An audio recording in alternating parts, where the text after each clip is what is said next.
ಹೇಳ್ಬೋದು. ನಿಮ್ಮ ಒಂದು ಟ್ಯಾಲೆಂಟ್ ತೋರಿಸ್ಬೋದು. ಗೀತಾ ಮೇಡಮ್ ಅಷ್ಟೇ, ಅವ್ರು ನಿಜವಾಗ್ಲೂ ಗೀತಾ ಮೇಡಮ್ ಎಷ್ಟು ಒಂಥರ ತಾಳ್ಮೆ ಇದೆ, ಸಾಫ್ಟ್ ಇದೆ ಅಂದರೆ ಅವರು ಏನೋ ಒಂದು ಏನು ಕೇಳಿದ್ರು ಅವ್ರಿಗೆ ತೋರಿಸ್ಕೊಳ್ಳೋ ಅದಂತ ಪ್ರತಿಯೊಂದೂ ನಮ್ಮ ಆಸೆ ಈಡೇರಿಸ್ತಾರೆ. ಮತ್ತೆ ಇನ್ನೊಂದು ನಾನು ಜಾಸ್ತಿ ವರ್ಷ ಮಾತಾಡೋಕ್ಕೆ ಇಷ್ಟಪಡ್ತಾರೆ. ಓಕೆ, ಹಾಗೆ ನೋಡಿ ಇನ್ನೊಂದು ನಾನು ಫಸ್ಟ್ ಮಿಸ್ತಾ ಇದ್ದೆ, ಏನಪ್ಪ ಯಾರು ನಗ್ತೋ ಹಾಗೆ ಸಂಗೀತ ಬರೀ ಕೆಲಸ ಬೇಡ ಬೇಡ ಅಂದ್ಕೊಂಡು ಏನೋ ಒಂದು ಮಾಡ್ತಾ ಇದ್ದೆ. ಇವತ್ತಿನ ಸಹ ನಾನು ಒಂದು ಸ್ಟೇಜ್ನ ಆಡೋಂಥ ನನಗೆ ಒಂದು ಶಕ್ತಿ ಕೊಡ್ತೀನಿ ದೇವರು, ಅದೇ ರೀತಿ ನಿಮಗೂ ಕೊಡ್ತಾನೆ ದೇವರು. ನೀವು ಸಂಗೀತ ಚೆನ್ನಾಗಿ ಹಾಡಿ, ನೀವು ಮರ್ತ್ಬಿಟ್ರೆ ನೀವು ಸಂಗೀತವಾಗಿ ಗಮನ ಕೊಟ್ಟರೆ ನಿಮ್ಗೆ ಯಾವುದೋ ಪ್ರಾಬ್ಲಮ್ ಆಗಲ್ಲ. ಮನೇಲಿ ಏನು ನಿಮ್ಮದು ತುಂಬ ಪ್ರಾಬ್ಲಮ್ ಆಗ್ಬೋದು, ಎಲ್ಲವನ್ನೂ ಸಾಲ್ವ್ ಆಗ್ಬೋದು. ಈ ರೀತಿಯಲ್ಲಿ ಒಂದು ಇಂಥ ವೇದಿಕೆ ಸಿಗೋದು ತುಂಬ ಕಷ್ಟ ಇದೆ.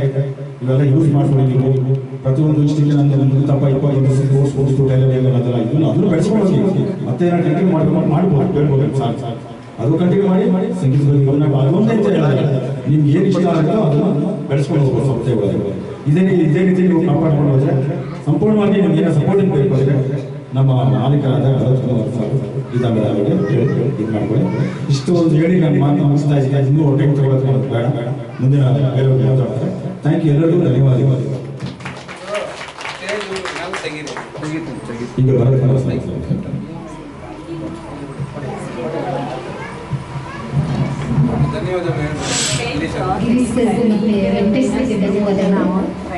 ಚೆನ್ನಾಗಿ ಅನಿಸಿಕೆಗಳೆಲ್ಲ ತುಂಬ ಚೆನ್ನಾಗಿ ಹೇಳಿದ್ರು. ಸ್ಟ್ರೀಟ್ ಆಗಿ ಮೇಡಮ್ ವೆಂಕಟೇಶ್ ಸರ್, ಗಿರಿ ಸರ್ ಫಸ್ಟ್ ಈಗ ಮೇಡಮ್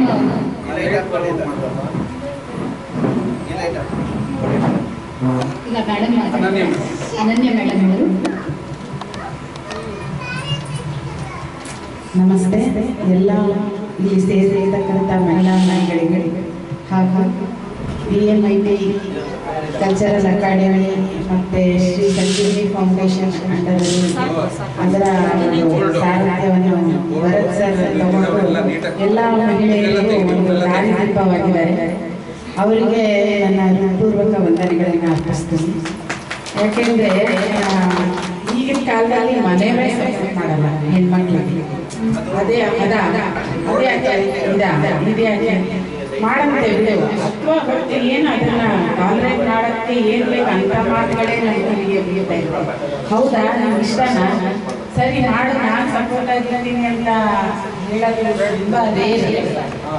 ನಮಗೆ ಯಾಕೆ ಆ ಥರ ಆಗುತ್ತೆ ಅಂದರೆ ಇರೋ ಜವಾಬ್ದಾರಿ ಜೊತೆಗೆ ಬೇರೆ ಜವಾಬ್ದಾರಿಗಳಿಗೆ ವಹಿಸಿದ್ರೆ ಇಲ್ಲಿ ಅವಳು ಅದನ್ನ ಜವಾಬ್ದಾರಿಗಳನ್ನ ಸರಿಯಾಗಿ ನಿರ್ವಹಿಸಲ್ಲ ಅಂತ ವಿತೌಟ್ ಪೇಮೆಂಟ್ ಸಿಕ್ಕಿರೋ ಸರ್ವೆಂಟ್ ನಾವು ಅಲ್ವಾ.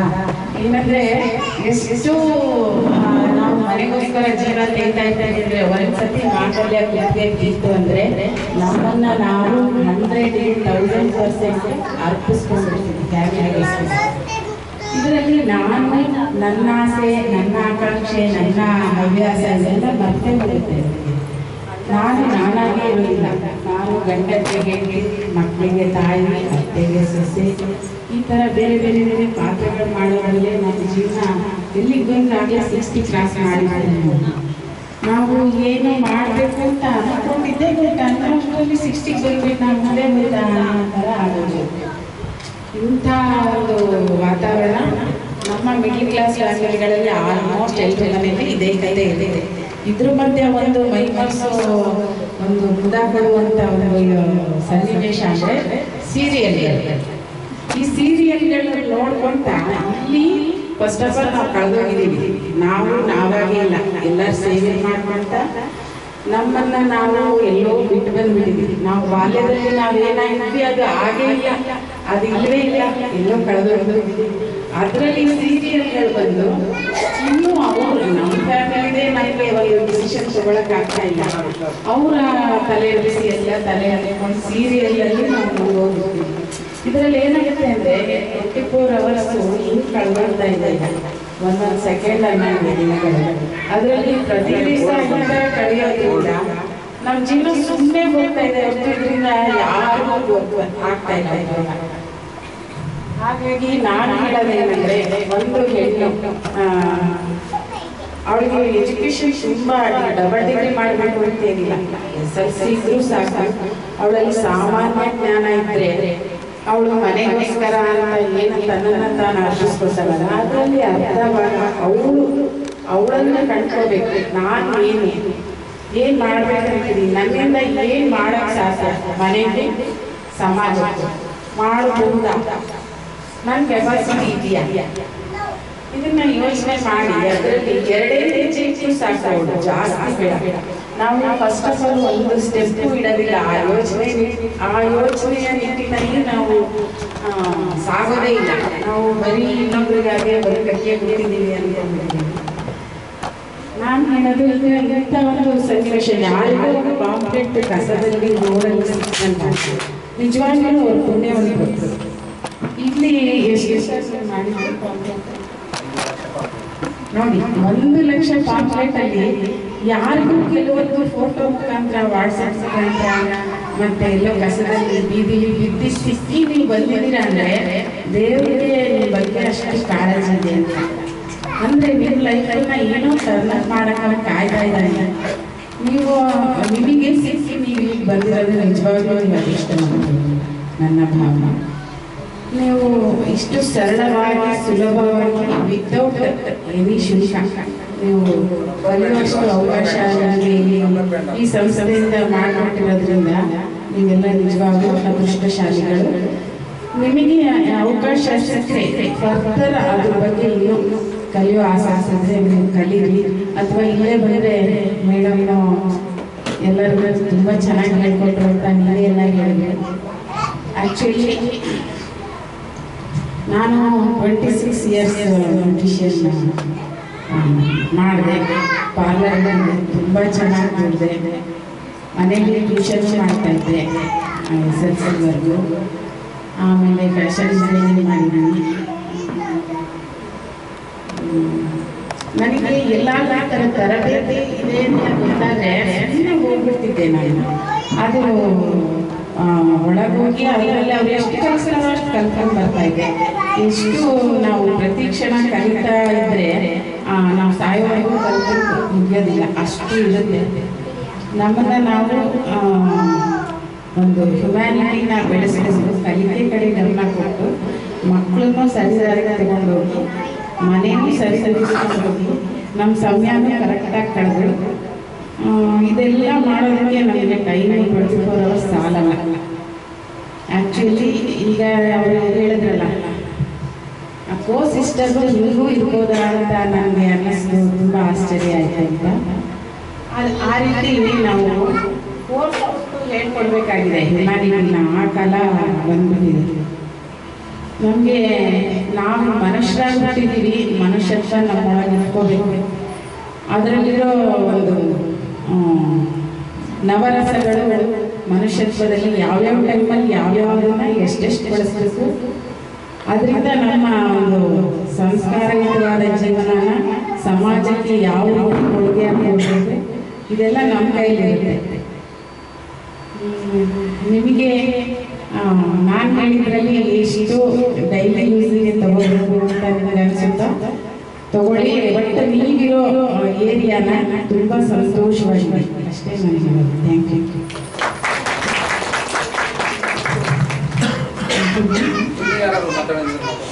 ಮಾತಾಡ್ತೀರಾ ಈಗ ಮ್ಯಾಮ್? ನೀವು ನಮ್ಮ ಸ್ಟೂಡೆಂಟ್ಸ್ ಬಗ್ಗೆ ನೀವು ಹೇಳಿದ್ರು ಬನ್ನಿ ಅಲ್ಲ ತಗೊಂಡು ನೀವು ಬನ್ನಿ ಮ್ಯಾಮ್. ಸರಿ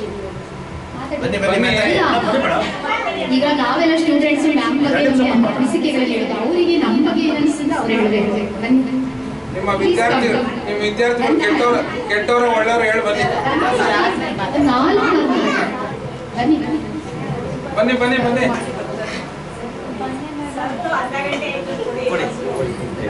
ಈಗ ಕಾರ್ಯಕ್ರಮದ ಅಧ್ಯಕ್ಷತೆ ವಹಿಸಿದ ಭರತ್ ಸರ್ ಮಾತಾಡ್ತಾರೆ. ವೇದಿಕೆಯ ಮೇಲೆ ಉಪಸ್ಥಿತರಿರುವ ನಮ್ಮ ಆತ್ಮೀಯರು ಹಾಗೂ ನಿವೃತ್ತ ನಿರ್ದೇಶಕರು ಆದಂಥ ವೆಂಕಟೇಶ್ವರ ಅವರೇ, ಹಾಗೆ ಮತ್ತೊಬ್ಬ ನಮ್ಮ ಆತ್ಮೀಯರು ಸ್ನೇಹಿತರಾದಂಥ ಗಿರಿ ಸರ್ ಅವರೇ, ಹಾಗೆ ನಮ್ಮ ಅನನ್ಯ ಮೇಡಮ್ ಅವರೇ, ಹಾಗೆ ನಮ್ಮ ತರಬೇತಿ ಸಂಸ್ಥೆಯಲ್ಲಿ ಬಂದು ತರಬೇತಿಯನ್ನು ಪಡೆದಂಥ ಎಲ್ಲ ಶಿಬಿರಾರ್ಥಿಗಳೇ, ನಮ್ಮ ಸಂಸ್ಥೆಯ ಉದ್ದೇಶ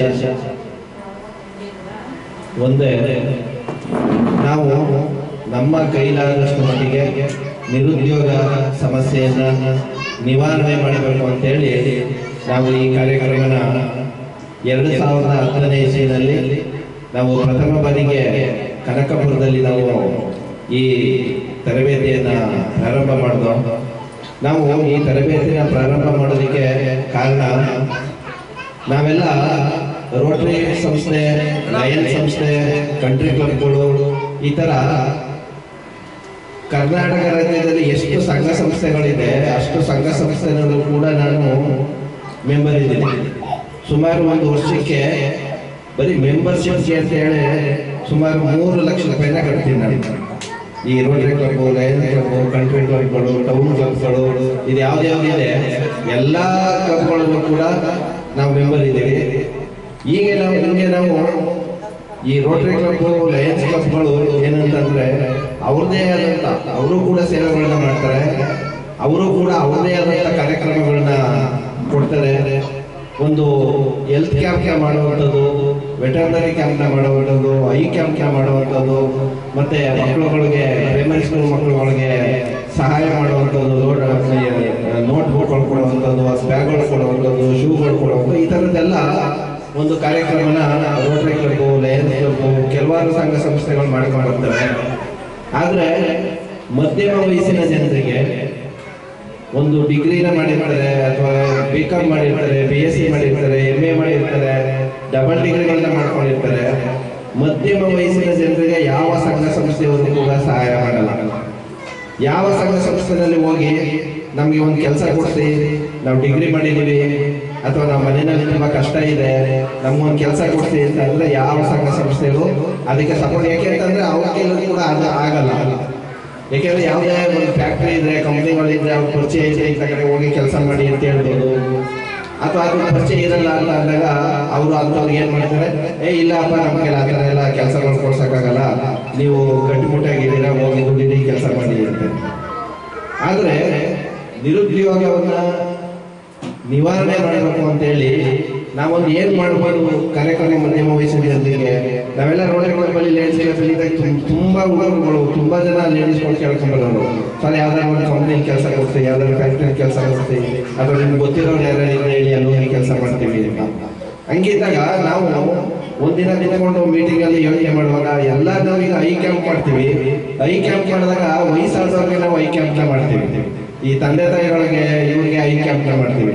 ಅವಾಗ ನಾವೇನು ಯೋಚನೆ ಮಾಡೋದು ಅಂತಂದ್ರೆ, ಮನೆಯಲ್ಲಿ ಇರುವಂಥ ನಿರುದ್ಯೋಗಿಗೆ ಒಂದು ಉದ್ಯೋಗ ಕೊಟ್ಟರೆ ಅವ್ರ ಮನೆಯಲ್ಲಿ ಇರುವಂಥ ತಂದೆ ತಾಯಿಗಳಿಗೆ ಐ ಕ್ಯಾಂಪ್ಗೆ, ಫ್ರೀ ಕ್ಯಾಂಪ್ಗೆ ನಮ್ಮ ಹತ್ರ ಯಾಕೆ ಕಳಿಸ್ತಾರೆ ಅವರು? ಅವ್ರ ಮನೆಯಲ್ಲಿ ಅವ್ರ ಹತ್ರ ದುಡಿತಾ ಇದ್ದೀವಿ, ನಾವು ಚೆನ್ನಾಗಿ ದುಡಿದೀವಿ ನಮ್ಮ ಹತ್ರ ಅಂದಾಗ ಒಳ್ಳೆ ಹಾಸ್ಪಿಟಲ್ ಕರ್ಕೊಂಡೋಗಿ ಒಂದು 20,000, 25,000, 50,000 ಖರ್ಚಾದ್ರೂ ಪರವಾಗಿಲ್ಲ, ನಮ್ಮ ತಂದೆ ತಾಯಿನ ಒಳ್ಳೆ ಹಾಸ್ಪಿಟಲ್ ಕಣ್ಣು ಆಪರೇಷನ್ ಮಾಡಿಸ್ತೀನಿ, ಅವ್ರಿಗೆ ಒಂದು ಒಳ್ಳೆ ಕನ್ನಡಕ ಕೊಡಿಸ್ತೀನಿ, ಈ ಥರ ಯೋಚನೆ ಮಾಡ್ತಾರೆ. ಯಾಕೆ ನಮ್ಮ ಹತ್ರ ಫ್ರೀ ಕ್ಯಾಂಪ್ಗಳಿಗೆ ಕಳಿಸ್ತಾರೆ? ಅವ್ರಿಗೆ ಒಂದು ಉದ್ಯೋಗ ಕೊಡಬೇಕಲ್ಲ ಅಂತ ನಾವು ಯೋಚನೆ ಮಾಡುವಾಗ, ನಾವು ಇದನ್ನು ಯೋಚನೆ ಮಾಡ್ತಾ ಇದ್ದಾಗ ನಮಗೆ ಒಳ್ದಂಥದ್ದು ಸ್ಟಾರ್ಟಿಂಗಲ್ಲಿ ಏನು ಕೊಡ್ಬೋದು ಕೆಲಸ, ಗಂಡು ಮಕ್ಕಳಿಗೆ ಏನು ಕೆಲಸ ಕೊಡ್ಬೋದು, ಹೆಣ್ಮಕ್ಳಿಗೆ ಏನು ಕೆಲಸ ಕೊಡ್ಬೋದು ಅಂತ ನಾವು ಯೋಚನೆ ಮಾಡ್ತಾ ಇದ್ದಾಗ, ಈಗ ಟ್ರೆಂಡ್ ಏನಿದೆ, ಈಗಿನ ಪ್ರಪಂಚದಲ್ಲಿ ಜಾಸ್ತಿ ಏನು ಟ್ರೆಂಡ್ ಇದೆ ಅಂತ ಯೋಚನೆ ಮಾಡಿದಾಗ, ಗಂಡು ಮಕ್ಕಳಿಗೆ ಮೊಬೈಲ್ ರಿಪೇರಿ ಮತ್ತು ಕಂಪ್ಯೂಟರ್ ರಿಪೇರಿ. ಯಾಕೆಂದರೆ ಮೊಬೈಲ್ ಪ್ರತಿಯೊಬ್ಬರಿಗೂ ಕೂಡ ಅವಶ್ಯಕತೆ ಇದೆ, ಕಂಪ್ಯೂಟರ್ ಪ್ರತಿಯೊಬ್ಬರಿಗೂ ಕೂಡ ಅವಶ್ಯಕತೆ ಇದೆ. ಇದನ್ನು ರಿಪೇರಿ ಮಾಡುವಂಥದ್ದು ಒಂದು ಕೆಲಸನ ಅವ್ರ ಕೈ ಕೊಟ್ಟರೆ ಅವರು ಒಂದು ಶಾಶ್ವತವಾದಂಥ ಒಂದು ಉದ್ಯೋಗನ ಮಾಡ್ತಾರೆ. ಹೆಣ್ಮಕ್ಳುಗಳಿಗೆ ಏನು ಟ್ರೈನಿಂಗ್ನ ಕೊಡ್ಬೋದು ಅಂತ ಯೋಚನೆ ಮಾಡಿದಾಗ, ಹೆಣ್ಮಕ್ಳುಗಳಿಗೆ ಇವತ್ತಿನ ಟ್ರೆಂಡ್ ಇರುವಂಥದ್ದು ಸಾಮಾನ್ಯವಾಗಿ ಬ್ಯೂಟಿ ಪಾರ್ಲರು, ಟೈಲರಿಂಗು, ಮತ್ತು ಏನು ಈ ಬ್ಲೌಸು ಹ್ಯಾಂಡ್ ವರ್ಕ್ ಇದೆ, ಈ ಥರದ್ದು ಎಲ್ಲ ನಾವು ಯೋಚನೆ ಮಾಡಿದ್ವಿ. ಇದನ್ನು ಮಾಡ್ಬೋದು, ಇದನ್ನು ನಾವು ಮಾಡೋದಕ್ಕೆ ಹೆಂಗೆ ಮಾಡ್ಬೋದು, ಇದನ್ನ ಎಷ್ಟು ದಿನದಲ್ಲಿ ನಾವು ಮಾಡ್ಬೋದು, ನಮ್ಮ ಸಂಸ್ಥೆಗೆ ಎಷ್ಟು ಖರ್ಚು ಬರುತ್ತೆ, ಇದನ್ನ ನಾವು ಮೇಂಟೈನ್ ಮಾಡೋದು ಹೆಂಗೆ, ಯಾವ ಥರ ನಾವು ಡೊನೇಟ್ನ ಕಲೆಕ್ಟ್ ಮಾಡ್ಬೋದು, ಈ ಥರದ್ದೆಲ್ಲ ನಾವು ಯೋಚನೆ ಮಾಡುವಾಗ ನೀವು ಮೇಡಮ್ ಅವ್ರಿಗೆ ಈಗ ಹೇಳ್ತಾ ಇದ್ರಲ್ಲ, ನಾವು ಇದಕ್ಕೆಲ್ಲ ಈ ತರಬೇತಿನ ಪ್ರಾರಂಭ ಮಾಡೋದಕ್ಕೆ ಮುಖ್ಯ ಕಾರಣ ಗೀತಾ ಮೇಡಮ್. ಯಾಕೆಂದ್ರೆ ನಾವು ಸುಮ್ಮನೆ ಎಲ್ಲ ಯಾವುದೋ ಒಂದು ಪ್ರೋಗ್ರಾಮ್ಗಳನ್ನ ಮಾಡ್ತಾ ಇದ್ದಾಗ ಅವ್ರನ್ನ ಒಂದಿನ ಕರೆಸೋದ್ರಿ. ನಾವು ನಮ್ಮ ಮೀಟಿಂಗ್ಗೆ ಕರೆಸಿದಾಗ ಹೆಣ್ಮಕ್ಳಿಗೆ ಏನೇನು ಕಾರ್ಯಕ್ರಮಗಳನ್ನ ಕೊಡ್ಬೋದು, ಕಡಿಮೆ ದಿನದಲ್ಲಿ ಮತ್ತೆ ಕಡಿಮೆ ಖರ್ಚಲ್ಲಿ ಒಂದು ಸ್ವಂತ ಉದ್ಯೋಗ, ಮತ್ತೆ ಜೊತೆಗೆ ಅವ್ರಿಗೆ ಬಂಡವಾಳ ಜಾಸ್ತಿ ಇರಬಾರ್ದು, ಆ ಥರದ್ದು ಒಂದು ಕಾರ್ಯಕ್ರಮನ ಕೊಡುವಂಥದ್ದು. ಯಾವುದು ಕಾರ್ಯಕ್ರಮ ಕೊಡ್ಬೋದು ಅಂತ ಅಂದಾಗ ಗೀತಾ ಮೇಡಮ್ ಅವ್ರು ಬಂದು ಇವ್ ನೋಡಿ ಸರ್, ಇವಾಗ ನಡೀತಾ ಇರುವಂಥದ್ದು ಬ್ಯೂಟಿ ಪಾರ್ಲರ್ ಈ ಥರ ಇದೆ, ಟೈಲರಿಂಗ್ ಈ ಥರ ಇದೆ, ಈ ಥರ ಕಾರ್ಯಕ್ರಮಗಳನ್ನ ಕೊಟ್ರೆ ತುಂಬಾ ಉಪಯೋಗ ಆಗುತ್ತೆ, ನಮ್ಗೆ ಇಷ್ಟು ಖರ್ಚು ಬರುತ್ತೆ, ಈ ಥರ ಆಗುತ್ತೆ ಅಂತೇಳಿ ಪ್ರತಿಯೊಂದು ಡೀಟೇಲ್ಸ್ ಕೊಟ್ಟು ನಾವು ಒಂದು ಈ ಕಾರ್ಯಕ್ರಮನ ಪ್ರಾರಂಭ ಮಾಡೋದಕ್ಕೆ ಮುಖ್ಯ ಕಾರಣ ಗೀತಾ ಮೇಡಮ್ ಅವರು. ಅವ್ರಿಗೆ ನಮ್ಮ ಸಂಸ್ಥೆಯ ಪರವಾಗಿ ಧನ್ಯವಾದಗಳನ್ನ ಅರ್ಪಿಸ್ತೀನಿ. ಹಾಗೆ ನಾವು ಈ ಕಾರ್ಯಕ್ರಮ ಪ್ರಾರಂಭ ಮಾಡಿದಾಗ ನಾವು ಫಸ್ಟ್ ಕನಕಪುರದಲ್ಲಿ ಸ್ಥಾಪನೆ ಮಾಡಿದ್ರೆ, ಯಾಕೆಂದ್ರೆ ಅಲ್ಲಿ ತುಂಬಾ ಮಕ್ಕಳುಗಳು ಕೇಳ್ಕೊಂಡ್ ಬರ್ತಾರೆ, ಕೆಲಸ ಕೊಡ್ಸಿ ಅಂತ. ನಾವೇನ್ ಮಾಡಿದ್ವಿ, ಎಲ್ಲ ಕಡೆ ಮಾಡಬೇಕು ಅನ್ನೋ ಉದ್ದೇಶ ನಮ್ಗೆ ಇರ್ಲಿಲ್ಲ. ನೋಡೋಣ ಕನಕಪುರದಲ್ಲಿ ಒಂದು ಕಾರ್ಯಕ್ರಮ ನಾವು ಮಾಡೋಣ ಅಂತ ಮಾಡಿದಾಗ ನಾವು ತೀರ್ಮಾನ ಮಾಡಿದ್ವಿ, ಏನೋ ಒಂದು 20-30 ಜನ ಬರ್ಬೋದೇನೋ, 20-30 ಜನ ಟ್ರೈನಿಂಗ್ ಮಾಡೋಣ ಅಂತ ಹೇಳಿ ನಾವು ಮಾಡಿದ್ರೆ ಸುಮಾರು 1,500 ಜನ ಬಂದ್ರಲ್ಲಿ ಕನಕಪುರದಲ್ಲಿ. 1,500. ಅವಾಗ ನಾವು ಪ್ರಾರಂಭ ಮಾಡಿದ ಫಸ್ಟ್ ಬರೀ mobile repair, beauty parlour 2 class ಮಾಡಿದ್ವಿ. 1,500 ಜನ ಬಂದ್ರು. ಸರಿ, ಅದೇ ಟ್ರೈನಿಂಗ್ ಕೊಟ್ವಿ, ಮುಗಿಸಿದ್ಮೇಲೆ ನಾವೇನ್ ಮಾಡಿದ್ವಿ, ಕನಕಪುರದಲ್ಲಿ 1,500 ಜನ ಬಂದ್ರು ಅಂದ್ರೆ ಅಕ್ಕಪಕ್ಕ ತಾಲೂಕುಗಳಲ್ಲಿ, ಅಕ್ಕಪಕ್ಕ ಜಿಲ್ಲೆಗಳಲ್ಲಿ ಎಷ್ಟು ಜನ ನಿರುದ್ಯೋಗಿಗಳು ಇರ್ಬೋದು, ಸ್ವಲ್ಪ ನೋಡೋಣ, ಅವ್ರಿಗೆ ಮಾಡೋಣ ಅಂತೇಳಿ ನಾವು ಕನಕಪುರ ಸುತ್ತಮುತ್ತ ಇರುವಂತ ಚನ್ನಪಟ್ಟಣ, ರಾಮನಗರ, ಮಾಗಡಿ ಮತ್ತೆ ಆನೇಕಲ್ಲು ಇಂಥ ಕಡೆ ಮಾಡಿದಾಗ ಎಲ್ಲ ಕಡೆ ಸುಮಾರು ಒಂದು 500 ಜನಕ್ಕಿಂತ ಜಾಸ್ತಿ ಜನ ಬರೋರು. ಅವಾಗ ನಾವೇನ್ ತೀರ್ಮಾನ ಮಾಡಿದ್ವಿ, ಇದನ್ನ ಇಲ್ಲಿಗೆ ನಿಲ್ಲಿಸೋದು ಬೇಡ, ನಾವು ಕರ್ನಾಟಕ ರಾಜ್ಯಾದ್ಯಂತ ಈ ಒಂದು ಕಾರ್ಯಕ್ರಮನ ಮಾಡೋಣ ಅಂತೇಳಿ ಕರ್ನಾಟಕ ರಾಜ್ಯ ಸರ್ಕಾರದಿಂದ ನಾವು ಅನುಮತಿನ ಪಡ್ಕೊಂಡು, ಯಾಕೆಂದ್ರೆ ನಾವು ಸುಮ್ಮನೆ ಮಾಡಿದ್ರೆ ಅದೇನು ಪ್ರಯತ್ನ ಆಗಲ್ಲ, ಅವ್ರಿಗೆ ಒಂದು ಸರ್ಟಿಫಿಕೇಟ್ ಕೊಡ್ಬೇಕು, ಗೌರ್ಮೆಂಟ್ ರಿಜಿಸ್ಟರ್ಡ್ ಸರ್ಟಿಫಿಕೇಟ್ ಕೊಟ್ರೆ ಅವ್ರು ಸಾಲಗಳನ್ನ ತಗೊಳ್ಳೋದಕ್ಕೆ ಅವ್ರಿಗೆ ಅನುಕೂಲ ಆಗುತ್ತೆ, ಅಂಗಡಿಗಳನ್ನ ಮಾಡೋದಕ್ಕೆ ಅವ್ರಿಗೆ ಅನುಕೂಲಗಳಾಗುತ್ತೆ ಅಂತೇಳಿ ನಾವು ಕರ್ನಾಟಕ ರಾಜ್ಯ ಸರ್ಕಾರದಿಂದ ಅನುಮತಿನ ಪಡೆದು, ಆಮೇಲೆ ನಾವು ಕರ್ನಾಟಕ ರಾಜ್ಯಾದ್ಯಂತ ಎಲ್ಲ ಜಿಲ್ಲಾ ಕೇಂದ್ರಗಳಲ್ಲಿ ಮತ್ತು ತಾಲೂಕು ಕೇಂದ್ರಗಳಲ್ಲಿ ಸ್ಥಳೀಯ ಸಂಘ ಸಂಸ್ಥೆಗಳ ನೇತೃತ್ವವನ್ನ ನಾವು ತಗೊಂಡು Rotary club, Lions club, Karnataka ರಕ್ಷಣಾ ವೇದಿಕೆ, ಕೆಲವು ರಾಜಕೀಯ ವ್ಯಕ್ತಿಗಳ ಮುಖಾಂತರ ನಾವು ಎಲ್ಲಾ ತಾಲೂಕಲ್ಲೂ ಕೂಡ ಎಲ್ಲಾ ಡಿಸ್ಟ್ರಿಕ್ಟ್ಗಳು 2010ನೇ ಇಸ್ವಿಯಿಂದ ಪ್ರತಿ ತಿಂಗಳು ಒಂದೊಂದು ಕಡೆ ನಾವು ಈ ಕಾರ್ಯಕ್ರಮನ ಮಾಡ್ಕೊಂಡು ಬರ್ತಾ ಇದ್ದೇವೆ. ಈಗಾಗಲೇ ಸುಮಾರು 35,000 ಕೂಡ ಹೆಚ್ಚಿನ ಜನ ನಮ್ಮ ಸಂಸ್ಥೆನಲ್ಲಿ ತರಬೇತಿನ ಪಡೆದಿದ್ದಾರೆ. ಇವತ್ತು ಸುಮಾರು ಒಂದು 10ರಿಂದ 12,000 ಜನ ಸಾಲನ ತಗೊಂಡು ಸ್ವಂತ ಅಂಗಡಿಗಳನ್ನ ಮಾಡ್ಕೊಂಡು ಇವತ್ತಿನ ದಿನ ಒಂದು 4-5 ಜನಕ್ಕೆ ಕೆಲಸನ ಕೊಟ್ಕೊಂಡು ತುಂಬಾ ಚೆನ್ನಾಗಿ ದುಡಿತಾ ಇದ್ದಾರೆ. ಆ ಉದ್ದೇಶದಿಂದ ನಾವು ಈ ಕಾರ್ಯಕ್ರಮ ನಾವು ಪ್ರಾರಂಭ ಮಾಡಿದ್ದೇವೆ. ಈಗಾಗಲೇ ನಮ್ಮ ಸಂಸ್ಥೆಯ ಅಡಿನಲ್ಲಿ ಸುಮಾರು ನಮ್ಮದು ಮೇನ್ ಆಗಿ ಬಂದು ನಮ್ಮದು ಎಜುಕೇಶನ್ ಟ್ರಸ್ಟ್ ಅಂತೇಳಿ, ನಮ್ಮದು ಮದರ್ ತೆರೇಸಾ ಎಜುಕೇಶನ್ ಟ್ರಸ್ಟ್ ಅಂತೇಳಿ ನಮ್ಮದು ನಮ್ಮ ಟ್ರಸ್ಟ್ ಅಡಿನಲ್ಲಿ ಸುಮಾರು ಈಗಾಗಲೇ 2 ಸ್ಕೂಲ್ಗಳಿದೆ, ಸುಮಾರು ಒಂದು ITI ಕಾಲೇಜ್, ಒಂದು 2-3 ITI ಕಾಲೇಜ್ ಇದೆ, ಕಾಲೇಜ್ಗಳಿದೆ, PUC ಕಾಲೇಜ್ ಇದೆ, ಕಂಪ್ಯೂಟರ್ ಸೆಂಟರ್ಗಳಿದೆ, ಮತ್ತೆ ನಮ್ಮ ಇದರಲ್ಲಿ BMIT ಕಲ್ಚರಲ್ ಅಕಾಡೆಮಿ ಇದೆ. ಮತ್ತೆ ಇದೆಲ್ಲ ಕೂಡ ಮದರ್ ತೆರೇಸಾ ಎಜುಕೇಶನ್ ಟ್ರಸ್ಟ್ ಅಡಿನಲ್ಲಿ ಈ ಕಾರ್ಯಕ್ರಮ ಕೆಲವೊಂದು ನಮ್ಮಲ್ಲಿ ಕೋಆಪರೇಟಿವ್ ಸೊಸೈಟಿಗಳಿದೆ. ಸುಮಾರು ಒಂದು 250-270 ಜನಕ್ಕೆ ನಮ್ಮ ಸಂಸ್ಥೆ ಕೆಲಸ ಕೊಟ್ಟಿದೆ. ಇವತ್ತು ದಿನ ಸುಮಾರು 270 ಜನಗಳಿಗೆ ನಮ್ಮಲ್ಲಿ ಕೆಲಸ ಕೊಟ್ಟು ಇನ್ನೂ ಕೂಡ ನಮ್ಮಲ್ಲಿ ಕೆಲಸವನ್ನ ಕೊಡಬೇಕು. ಮತ್ತೆ ನಾನು ಈ ಒಂದು BMIT ಕಲ್ಚರಲ್ ಅಕಾಡೆಮಿ ಅಂತಂದ್ರೆ Bharat Mysuru institute of technology ಅಂತ ಹೇಳಿ ಈ ಒಂದು ಸಂಸ್ಥೆನ ಮಾಡಿದ್ದೀವಿ. ಇಲ್ಲೂ ಕೂಡ ನಾನು ಈ ಒಂದು BMIT ಕಲ್ಚರಲ್ ಅಕಾಡೆಮಿ ಇದೆ, ಆಕ್ಚುಲಿ ನಾವು ಇದು ಮಾಡಬೇಕು ಅಂತ ಬರಲಿಲ್ಲ, ನಾವಿಲ್ಲಿ ಇದು ನನಗೆ ಗೊತ್ತೇ ಇರಲಿಲ್ಲ. ನನಗೆ ನಮ್ಮ ಸ್ನೇಹಿತರು ಈಗ ಕರೋಕೆ ಕಾರ್ಯಕ್ರಮಗಳು ಇದೆಲ್ಲ ಮಾಡ್ತಾರಲ್ಲ, ಇದ್ರ ಬಗ್ಗೆ ನಮ್ಗೆ ಐಡಿಯಾನೂ ಇರಲಿಲ್ಲ. ಮತ್ತೆ ಈ ಸಿಂಗಿಂಗ್ ಬಗ್ಗೆ ನನಗೆ ಗೊತ್ತೇ ಇಲ್ಲ. ನಿಮ್ಗೆಲ್ಲ ಗೊತ್ತಿರೋದೇ ನಮ್ಗೆ ಹಾಡಕ್ಕೂ ಬರಲ್ಲ. ಈಗ ನಮ್ಮ ಸ್ನೇಹಿತರುಗಳೆಲ್ಲ ಇಲ್ಲ ಸರ್ ನೀವು ಆಡಲೇಬೇಕು, ನೀವು ಕಲೀಲೇಬೇಕು ಅಂತ ಹೇಳಿ ಟ್ರೈನಿಂಗ್ ಮಾಡ್ತಾವ್ರೆ, ಪ್ರಯತ್ನ ಪಡ್ತೀವಿ. ನಿಮ್ ಜೊತೆ ನೀವು ಬಂದ್ರೆ ನಿಮ್ ಜೊತೆ ನಾವು ಕೂಡ ಪ್ರಯತ್ನ ಪಡ್ತೀವಿ. ಈ ಒಂದು ಸಂಸ್ಥೆನ ಮಾಡಬೇಕಿದ್ರೆ ನಮ್ಗೆ ಯಾರೋ ನಮ್ಮ ಹತ್ರ ಸುಮಾರು ಒಂದು 4-5 ವರ್ಷದ ಹಿಂದೆ ಒಬ್ರು ಮೇಡಮ್ ನಮ್ಮಲ್ಲಿ ಟೀಚರ್ ಆಗಿ ವರ್ಕ್ ಮಾಡ್ತಾ ಇದ್ರು, ಬ್ಯೂಟಿ ಪಾರ್ಲರ್ ಟೀಚರ್ ಆಗಿ ವರ್ಕ್ ಮಾಡ್ತಾ ಇದ್ರು. ಅವರು ಒಂದಿನ ನನಗೆ ಫೋನ್ ಮಾಡಿದ್ರು, ಇಲ್ಲೇನೋ ಮೇಲ್ಗಡೆ ಬ್ಯೂಟಿ ಪಾರ್ಲರ್ ಬಂದಿದ್ರು ಅಂತ. ಬಂದಾಗ ಯಾರು ಹೇಳೋರೆ ಈ ತರ ಕೆಳಗಡೆ ಒಂದು ಈ ತರ ಒಂದು ಆಡಿಟೋರಿಯಂ ಇದೆ, ಆಡಿಟೋರಿಯಂ ಅಲ್ಲಿ ಚೇರ್ಗಳು ಮತ್ತೆ ಸ್ಪೀಕರ್ಗಳು ಇದೆಲ್ಲ ಇದೆ ಅಂತ ಹೇಳಿ ಯಾರೋ ಸೇಲ್ ಮಾಡ್ಬಿಡ್ತಾರೆ, ಕೊಟ್ಬಿಡ್ತಾರೆ ಅಂದ್ರೆ ಅಂತ. ಅವರು ನಮ್ಮನ್ನ ನೋಡ್ಕೊಂಡು ಸರ್ ನಿಮ್ ಸ್ಕೂಲ್ಗೆ ಏನಾದ್ರು ಚೇರ್ಗಳು ಸ್ಪೀಕರ್ಗಳು ಈ ತರದ್ದು ಏನಾದ್ರು ಬೇಕು ಅಂದ್ರೆ ನೋಡಿ ಸರ್ ಕೊಟ್ಬಿಡ್ತಾರೆ, ನೀವು ಬೇಕು ಅಂದ್ರೆ ಬಂದು ತಗೊಳ್ಳಿ ಅಂತ ಹೇಳಿದ್ರು. ಅವಾಗ ನಾನೇನ್ ಮಾಡಿದೆ, ಹೌದಾ ನೋಡೋಣ ಸರಿ ಚೇರ್ಗಳು ಸ್ಪೀಕರ್ ನಮ್ಗೆ ಈ ಸ್ಕೂಲ್ಗಳಲ್ಲಿ ಪ್ರಾರ್ಥನೆ ಮಾಡಿಸುವಾಗೆಲ್ಲ ಮೈಕ್ ಹಾಕ್ತಿವಲ್ಲ ಅದಕ್ಕೆಲ್ಲ ಯೂಸ್ ಆಗುತ್ತೆ, ತಗೊಳ್ಳೋಣ ಬಿಡು, ಏನಕ್ಕೆ ಸುಮ್ಮನೆ ವೇಸ್ಟ್ ಮಾಡೋದು, ಏನೋ ಕಡಿಮೆ ಕೊಟ್ಬಿಡ್ತಾರೇನೋ ನೋಡೋಣ ಅಂತ ಬಂದೆ ಒಂದ್ಸರಿ ನೋಡೋದಿಕ್ಕೆ ಅಂತ ಹೇಳಿ. ಬಂದಾಗ ಅವರು ಇಬ್ರು ಮಾಲೀಕರು ಬಂದು ನೋಡಿದ್ರು. ನಾನು ಓಪನ್ ಮಾಡಿಸಿ ಇದೆಲ್ಲ ನೋಡಿದೆ, ಇದನ್ನೆಲ್ಲ ನೋಡಿ ಬಂದ್ರು. ಪಾಪ ಅವರು ಹೇಳಿದ್ರು ಮಾಲೀಕರು, ಸರ್ ನಾನು ಇದು ಮಾಡ್ಬೇಕಿದ್ರೆ ತುಂಬಾ ಕಷ್ಟಪಟ್ಟೆ ಸರ್, ನಾನು ಹಗಲು ರಾತ್ರಿ ಎಲ್ಲ ಇಲ್ಲೇ ಮಲಿಕೊಂಡು ನಾನೇ ಇದೆಲ್ಲ ರೆಡಿ ಮಾಡಿದ್ದೀನಿ, ಎಲ್ಲ ಮಾಡಿ ತುಂಬಾ ಕಷ್ಟಪಟ್ಟೆ. ಬಟ್ ನಮ್ಮ ಕೈಲಿ ಅದನ್ನ ಮೇಂಟೈನ್ ಮಾಡಕ್ ಆಗ್ತಾ ಇಲ್ಲ, ತುಂಬಾ ಕಷ್ಟ ಆಗ್ತಾ ಇದೆ. ಹಂಗಾಗಿ ನಾನು ಏನೋ ಇದನ್ನ ಸೇಲ್ ಮಾಡ್ಬಿಡೋಣ ಅಂತ ಹೇಳ್ತಿದ್ದೀನಿ. ಮತ್ತೆ ಬಾಡಿಗೆ ಕಟ್ಟಿಲ್ಲ, ಸುಮಾರು ಒಂದು 5-6 ತಿಂಗಳಿಂದ ಬಾಡಿಗೆ ಕಟ್ಟಿಲ್ಲ ಸರ್, ಹಂಗಾಗಿ ನಾನು ಸೇಲ್ ಮಾಡೋಣ ಅಂತ ಇದ್ದೀನಿ ಅಂತ ಹೇಳಿದ್ರು. ಆಮೇಲೆ ನಾನು ಬಂದು ನನಗೇನೋ ಒಂಥರ ತುಂಬಾ ಇದನ್ನೆಲ್ಲ ನೋಡಿ ಬೇಜಾರಾಯ್ತು. ಇಷ್ಟೆಲ್ಲ ಕಷ್ಟಪಟ್ಟು ಮಾಡೋರೆ ಪಾಪ ನಾವು ಕಿತ್ತಾಕ್ತಾರೆ ಎಷ್ಟೊತ್ತು, ನಮ್ಮ ಅರ್ಧ ಗಂಟೆಗೆಲ್ಲ ಕಿತ್ತು ಒಂದು ಗಾಡಿ ತರಿಸಿ ಹಾಕೊಂಡು ಹೋಗ್ಬಿಡ್ಬೋದು ನಾವು. ಬಟ್ ಇದು ಮಾಡ್ಬೇಕಿದ್ರೆ ಎಷ್ಟು ಕಷ್ಟಪಟ್ಟಿರ್ಬೇಕಂತ ಅವ್ರಿಗೆ ಗೊತ್ತಿರ್ತದೆ ಕಷ್ಟ. ನಮ್ ಕಿತ್ತಾಕೋರಿಗೆ ನಮ್ಗೆ ಕಷ್ಟ ಗೊತ್ತಾಗಲ್ಲ, ಏನೇ ಮಾಡೋದು. ಹಂಗಾಗಿ ಆಮೇಲೆ ನಾನೇನ್ ಮಾಡಿದೆ, ಸರ್ ಒಂದು ಕೆಲಸ ಮಾಡಿ, ಪಾಪ ನೀವು ಕಷ್ಟಪಟ್ಟಿದ್ದೀನಿ ಅಂತೀರಾ, ಯಾಕೆ ಸುಮ್ಮನೆ ವೇಸ್ಟ್ ಮಾಡೋದು, ಯಾರೋ ಒಂದಷ್ಟು ಜನ ಕಲಾವಿದರಿಗೆ ನಮ್ಮ ಕಡೆಯಿಂದ ಅನುಕೂಲ ಆಗಲಿ. ಯಾಕೆಂದ್ರೆ ನಾನು ದುಡ್ಡು ಮಾಡಬೇಕು, ಇಲ್ಲಿ ನಾನು ಸಂಪಾದನೆ ಮಾಡಬೇಕು ಅನ್ನೋದು ಯಾವುದೇ ಕಾರಣಕ್ಕೂ ನಾನು ಈ ಒಂದು ಆಡಿಟೋರಿಯಂನ ನಾನು ಮಾಡಲಿಲ್ಲ. ನನ್ನ ಉದ್ದೇಶ ಮಾಡುವಾಗ ಅವ್ರು ಹೇಳಿದ್ದು ಒಂದು, ಅವ್ರು ಕಷ್ಟಪಟ್ಟಿರೋದು, ಮತ್ತೆ ನಾವು ಕಿತ್ತಾಕಿದ್ರೆ ಅವ್ರು ಹೊಟ್ಟೆ ಉರಿತದೆ. ನಾನು ಇಷ್ಟೆಲ್ಲ ಮಾಡಿದೆ, ಈಗ ಎಲ್ಲ ಕಿತ್ಕೊಂಡು ಹೋಗ್ಬಿಟ್ರು ಅಂತ. ಅದ್ರ ಬಗ್ಗೆ ಯಾರಿಗಾದ್ರೂ ಒಂದಷ್ಟು ಜನ ಕಲಾವಿದರಿಗೆ ಒಂಚೂರು ಉಪಯೋಗ ಆಗಲಿ, ಯಾರಾದ್ರೂ ಒಂದು ಹಾಡು ಹೇಳೋರು ಕಲಿಯೋರು ಏನೋ ಒಂದು ಮಾಡೋರು ಏನಾದ್ರು ಒಂದು ಮಾಡ್ಕೊಳ್ಳಿ ಬಿಡಿ ಅಂತೇಳಿ. ಆಮೇಲೆ ನಾನೇ ಮಾಡಿದೆ, ಸರ್ ನಿಮ್ಗೂ ಬೇಜಾರಾಗೋದು ಬೇಡ, ಒಂದು ಕೆಲಸ ಮಾಡಿ, ನಿಮ್ದು ಏನಿದೆ ಅಮೌಂಟ್ ಹೇಳಿ ನಾನು ಕೊಡ್ತೀನಿ, ಇದು ಹೆಂಗಿದೆ ಹಂಗೆ ಇರಲಿ, ಇದನ್ನ ಹಿಂಗೆ ಕಂಟಿನ್ಯೂ ಮಾಡ್ಕೊಂಡು ಯಾರಾದ್ರೂ ಒಂದಷ್ಟು ಜನ ಉಪಯೋಗಿಸ್ಕೊಳ್ಳಿ, ನಮ್ಮ ಇದರಲ್ಲಿ ಇದು ಒಂದು ನಡ್ಕೊಂಡು ಹೋಗ್ಲಿ ಅಂತೇಳಿ ಈ ಒಂದು ಆಡಿಟೋರಿಯಂನ ನಾವೇ ತಗೊಂಡು ಇಲ್ಲಿ ಪ್ರಾರಂಭ ಮಾಡಿದ್ವಿ. ಇಲ್ಲಿ ಪ್ರಾರಂಭ ಮಾಡಿದಾಗ ಮೊದಲನೇ ಸರಿ ನಾವು ಏನ್ ಮಾಡೋದು, ಯಾಕೆಂದ್ರೆ ಎಲ್ಲ ಫುಲ್ ಖಾಲಿ ಇತ್ತು, ಇಲ್ಲಿ ಯಾರು ಬಂದಿರಲಿಲ್ಲ. ಸುಮಾರು ಒಂದು 15 ದಿನ ನಾನು ಮತ್ತೆ ಗೀತಾ ಮೇಡಮ್ ಇಬ್ರು ಬಂದು ಕೂತ್ಕೊಳ್ಳೋದು ಇಲ್ಲಿ. ಇದ್ರ ಬಗ್ಗೆ ನಮ್ಗೆ ಏನೂ ಗೊತ್ತಿಲ್ಲ, ನಮ್ಗೆ ಮೈಕ್ ಇಟ್ಕೊಂಡು ಆಡೋದು ಗೊತ್ತಿಲ್ಲ. ನಮ್ಗೆ ಇಬ್ರು ಬಂದು ಕೂತ್ಕೊಳ್ಳೋದು, ಇಲ್ಲಿ ಏನ್ ಮಾಡೋದು ಅಂತ ಯೋಚನೆ ಮಾಡ್ತಾ ಇದ್ವಿ. ಆಮೇಲೆ ಏನ್ ಮಾಡಿದ್ವಿ, ನಮ್ಮ ಕಾರ್ಯಕ್ರಮನ ಒಂದು ಸೇಮ್ ಈಗ ನಿಮ್ಗೆ ಏನ್ ಮಾಡಿದ್ವಿ, ಸೇಮ್ ಕಾರ್ಯಕ್ರಮನ ಅವಾಗ ಒಂದು 3 ತಿಂಗಳಿಂದ ಜೂನ್ ಜುಲೈಯಲ್ಲಿ ಒಂದು ಕಾರ್ಯಕ್ರಮ ಮಾಡಿದ್ವಿ. ಅವಾಗ ತುಂಬಾ ಜಾಸ್ತಿ ಜನ ಬಂದು, ಸುಮಾರು ಒಂದು 180-200 ಜನ ತನಕ ಇದ್ರು ಅವತ್ತೊಂದು ದಿನ ಮಾಡಿದಾಗ.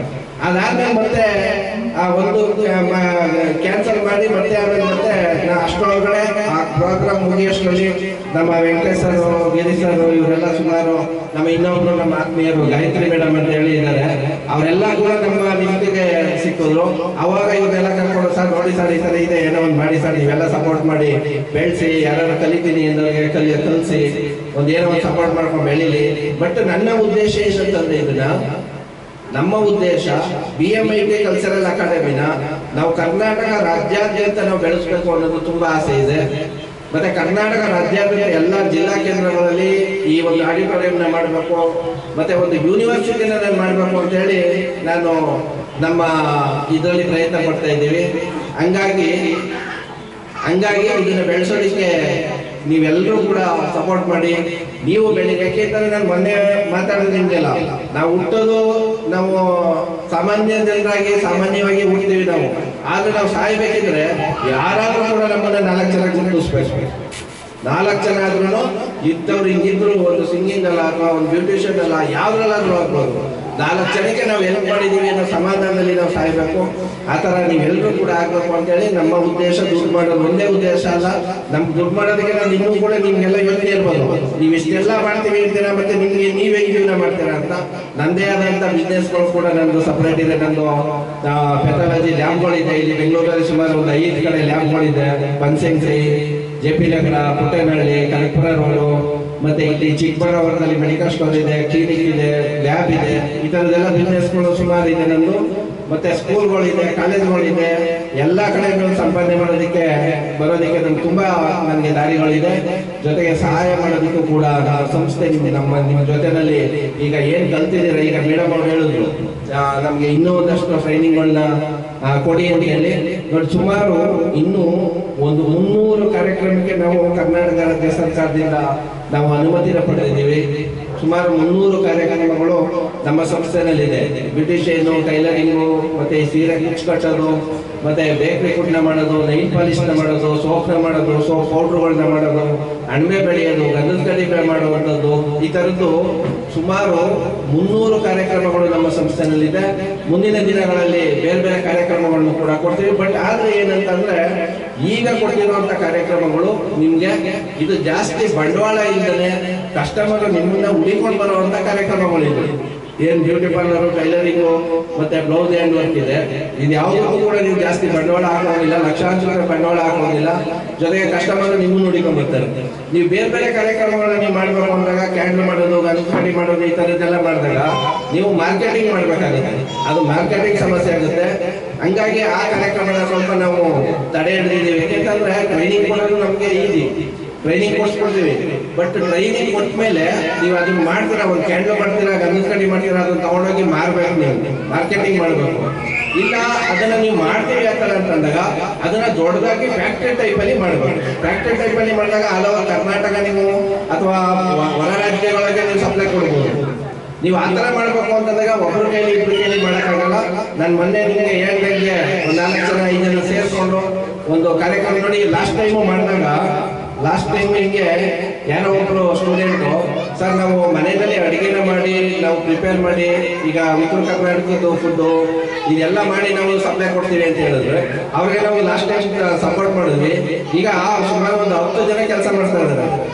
ಇಲ್ಲೇ ಅವರು 10 ಜನ ಕೆಲಸಕ್ಕೆ ಇಟ್ಕೊಂಡು ಅಡುಗೆನ ಮಾಡಿ ಎಲ್ಲ ಕಡೆನೂ ಎಲ್ಲೆಲ್ಲಿ ಫಂಕ್ಷನ್ಗಳು ನಡೀತದೆ ಕ್ಯಾಟ್ರಿಂಗ್ ತಗೊಳ್ಳೋದು, ಅಥವಾ ಅವರೇ ಒಂದು ಈಗ ಉತ್ತರ ಕರ್ನಾಟಕದ ರೊಟ್ಟಿ ಮಾಡೋದು, ಚಟ್ನಿ ಪುಡಿಗಳನ್ನ ಮಾಡೋದು, ಉಪ್ಪಿನಕಾಯಿ ಮಾಡೋದು, ಹಪ್ಪಳ ಮಾಡೋದು, ಇದೆಲ್ಲ ಮಾಡಿಕೊಂಡು ಇವತ್ತೊಂದು ದಿನ ತುಂಬಾ ಚೆನ್ನಾಗಿ ಬಿಸ್ನೆಸ್ನ ಮಾಡ್ತಾ ಇದ್ದಾರೆ. ಆ ಥರದ್ದು ಎಲ್ಲ ಕಾರ್ಯಕ್ರಮಗಳನ್ನ ಮಾಡ್ಬೋದು. ನಮ್ಮ ಸಂಸ್ಥೆ ನಿಮ್ಮ ಜೊತೆಯಲ್ಲಿ ಯಾವಾಗಲೂ ಕೂಡ ಇರ್ತಿದೆ. BMIT cultural academy, Sanjeevini foundation for rural organisation ಸಂಸ್ಥೆ ಯಾವಾಗಲೂ ಕೂಡ ನಿಮ್ಮ ಜೊತೆಲಿ ಇರ್ತದೆ. ನೀವು ಏನೇ ಮಾಡೋಕ್ಕೆ ಬಂದರೂ ಕೂಡ ನಾವು ಸಪೋರ್ಟ್ ಮಾಡ್ತೀವಿ. ಹಾಗೆ ಸಂಗೀತದಲ್ಲಿ ಹೇಳ್ಕೊಳ್ಳೋದಕ್ಕೆ ನಮ್ಮ ರಾಜೇಶ್ವರಿ ಮೇಡಮ್ ಅವರು ಇಲ್ಲೇ ಇರ್ತಾರೆ, ಯಾವಾಗಲೂ ಕೂಡ ಅವರು ಇಲ್ಲೇ ಇರ್ತಾರೆ. ವೆಂಕಟೇಶ್ ಸರ್ ಇರ್ತಾರೆ, ಗಿರೀಶ್ ಸರ್ ಇರ್ತಾರೆ, ಅನನ್ಯ ಮೇಡಮ್ ಅವರು ಇರ್ತಾರೆ. ಇವರೆಲ್ಲರೂ ಕೂಡ ಸಪೋರ್ಟ್ ಮಾಡ್ತಾರೆ. ನೀವು ಕೂಡ ಬಂದು ಉಪಯೋಗಿಸ್ಕೊಳ್ಳಿ. ಮುಂದಿನ ದಿನಗಳಲ್ಲಿ ಬೇರೆ ಬೇರೆ ಕಾರ್ಯಕ್ರಮಗಳನ್ನ ಇಲ್ಲಿ ಕೊಡೋಣ. ಏಕೆಂದ್ರೆ ನೀವೆಲ್ಲರೂ ಬಂದ್ರೆ ಇನ್ನೂ ಏನೇನೋ ಒಳ್ಳೊಳ್ಳೆ ಕಾರ್ಯಕ್ರಮಗಳನ್ನ ಕೊಡ್ಬೋದು. ಇದೆಲ್ಲದಕ್ಕೂ ಕೂಡ ನಾವು ನಿಮ್ಗೆ ಸಪೋರ್ಟ್ ಮಾಡ್ತೀವಿ ಅಂತ ಹೇಳಿ ಈ ತರಬೇತಿಗೆ ಬಂದು ಈ ತರಬೇತಿಗೆ ಬಂದಂತ ನಿಮ್ಮೆಲ್ಲರಿಗೂ ಕೂಡ ಅಭಿನಂದನೆಯನ್ನು ಸಲ್ಲಿಸ್ತಾ, ಹಾಗೆ ಮತ್ತೊಮ್ಮೆ ವೇದಿಕೆಯಲ್ಲಿರುವಂಥ ಎಲ್ಲ ಗಣ್ಯರಿಗೂ ಅಭಿನಂದನೆಯನ್ನು ಸಲ್ಲಿಸ್ತಾ ನನ್ನ ಮಾತನ್ನು ಮುಗಿಸ್ತೀನಿ. ಜೈ ಹಿಂದ್, ಜೈ ಕರ್ನಾಟಕ.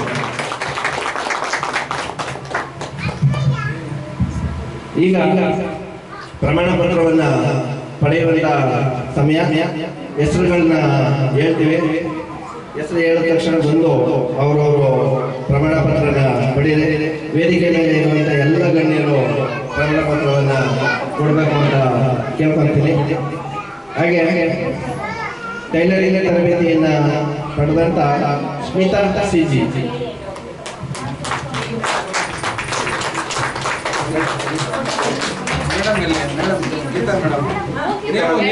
ನೀವು ಬನ್ನಿ.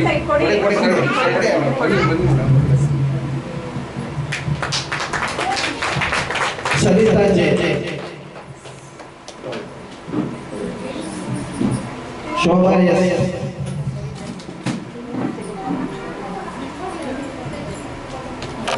ಸರಿತಾ J. ಚಪ್ಪಾಳೆ ಬರಲಿ.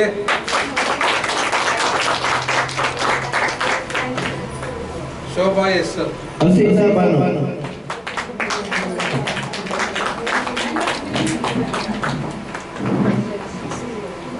ಲಕ್ಷ್ಮಮ್ಮ. ಹಸೀನಾ ಬಾನು.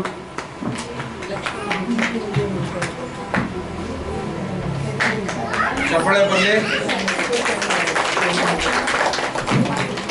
ನೀವು ಕೊಡಿ ಬನ್ನಿ madam. Shaista Anju. Lakshmamma. Shaista Anju T. Shaista Anju T ಬಂದಿಲ್ವಾ? ಪರವಾಗಿಲ್ಲ. Sumathi. Sumathi S.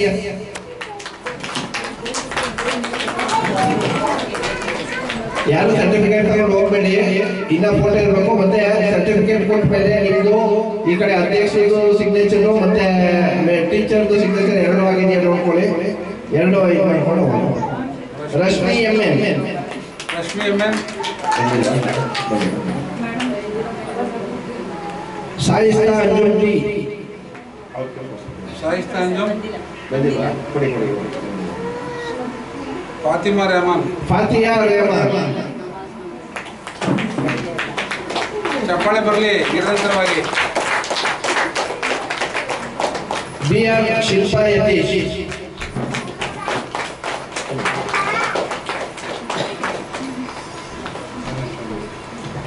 B R Shilpa Yatish. Shobha S. Rajeshwari light off ಆಯ್ತು ನೋಡಿ. G L Manjula Prabhakar. Shobha S. G L Manjula Prabhakar.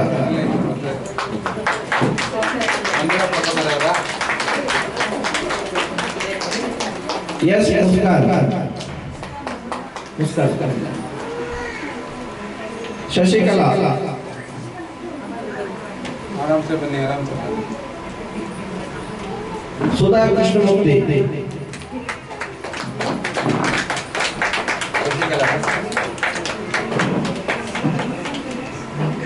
सुधा कृष्णमूर्ति. ಪ್ರಮಾಣ ಪತ್ರವನ್ನು ವಿತರಣೆ ಮಾಡಿದಂತಹ ವೆಂಕಟೇಶ್ ಸರ್ ಅವರಿಗೆ ಅಭಿನಂದನೆಗಳು.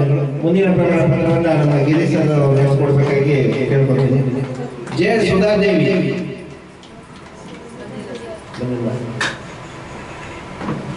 Manjula Prabhakara. J N Manjula Prabhakar.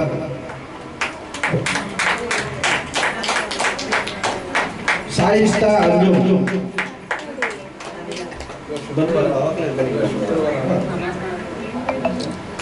S ಸೂರ್ಯಕಲಾ.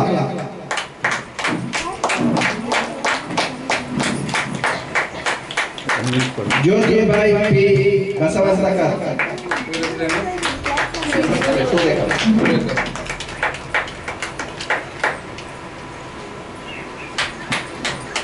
ಯಮೇಂದ್ರ ಜಯಶೋಭಾ.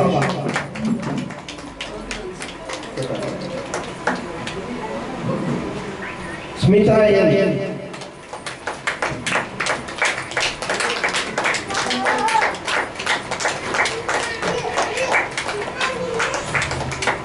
ಜ್ಯೋತಿ ಎಂ.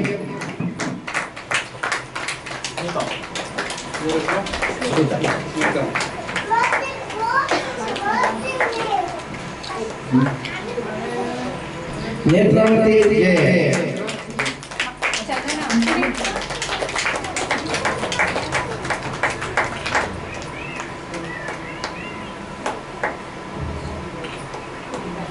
ಸುಮತಿ ಪಿಜಿ.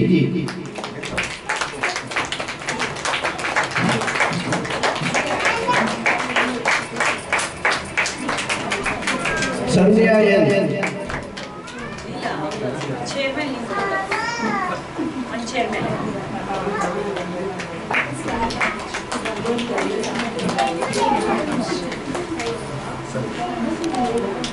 ಪ್ರಮಾಣ ಪತ್ರವನ್ನು ವಿತರಣೆ ಮಾಡಿದ ಗಿರೀಶ್ ಸರ್ ಅವರಿಗೆ ಅಭಿನಂದನೆಗಳು. ಮುಂದಿನ ಪ್ರಮಾಣ ಪತ್ರವನ್ನು ಅನನ್ಯ ಮೇಡಮ್ ಹಾಗೂ ಗೀತಾ ಮೇಡಮ್ ಇಬ್ಬರು ನಡೆಸಿಕೊಳ್ಳಬೇಕಾಗಿ ಕೇಳ್ಕೊಳ್ತೀನಿ. ಆಶಿಯಾ ಬಾನು. आराम से बनी, आराम से बनी. ಬರ್ತಾ ಇದ್ದಾರೆ ಆಶಾ ಬಾನು. ಚಪ್ಪಾಳೆ ನಿಂತೋಗಿದೆ.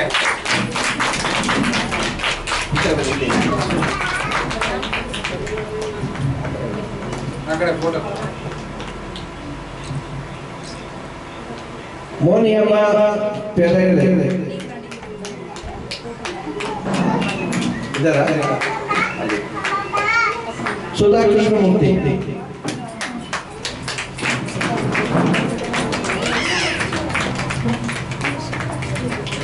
ಸ್ಮಿತಾ ಎನ್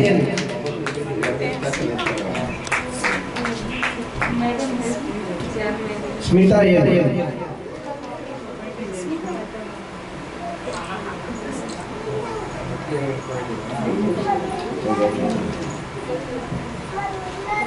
ಸುಮತಿ ಎಸ್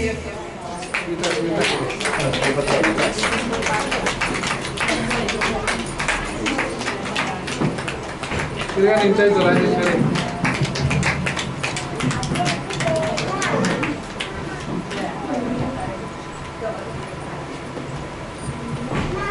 ಸುಮತಿ ಇನ್ನೊಂದು ಇದು Haseena Banu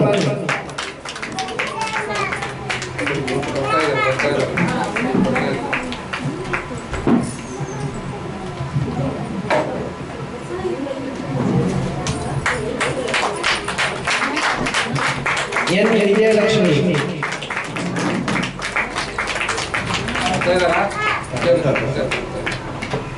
Sulochana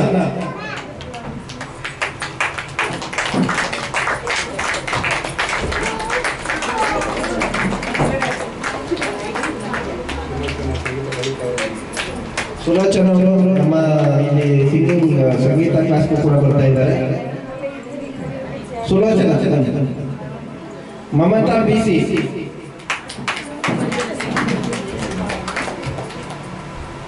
Ashwini C aunty K Kavita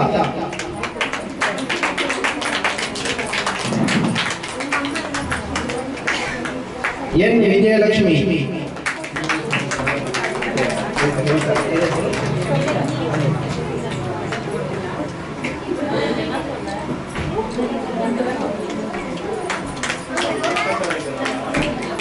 Lalitha Chaudhary Lalitha Chaudhary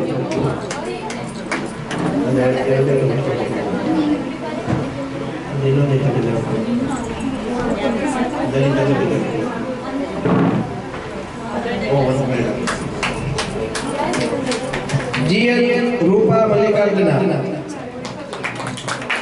Rajeshwari Roopa Mallikarjuna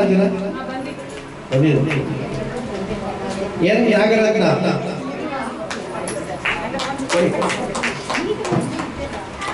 KS Shreya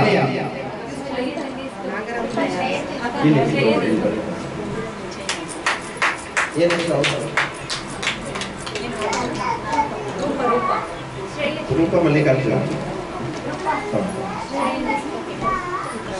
KS Shreya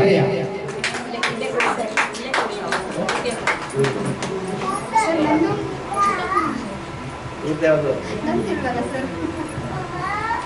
Sunita Sunita ಸದ್ಯಕ್ಕೆ ತಗೊಂಡಿದೆ ಅಂದರೆ ಪ್ರಮಾಣ ಪತ್ರವನ್ನು ಪಡೆದಂತ ಎಲ್ಲ ಶಿಕ್ಷಾರ್ಥಿಗಳಿಗೂ ಕೂಡ ಅಭಿನಂದನೆಗಳು. ಹಾಗೆ ಪ್ರಮಾಣ ಪತ್ರವನ್ನು ನೀಡಿದಂತೆ ಎಲ್ಲ ಗಣ್ಯರಿಗೂ ಕೂಡ ಅಭಿನಂದನೆಗಳನ್ನ ಸಲ್ಲಿಸುತ್ತೇನೆ. ಅದಕ್ಕಿಂತ ಮುಂಚೆ ಗೀತಾ ಮೇಡಮ್ ಇಲ್ಲೆಲ್ಲ ಮಾತಾಡಲೇಬೇಕು. ಈಗ ನಿಮ್ಮೆಲ್ಲರನ್ನ ಉದ್ದೇಶಿಸಿ ಗೀತಾ ಮೇಡಮ್ ಅವರು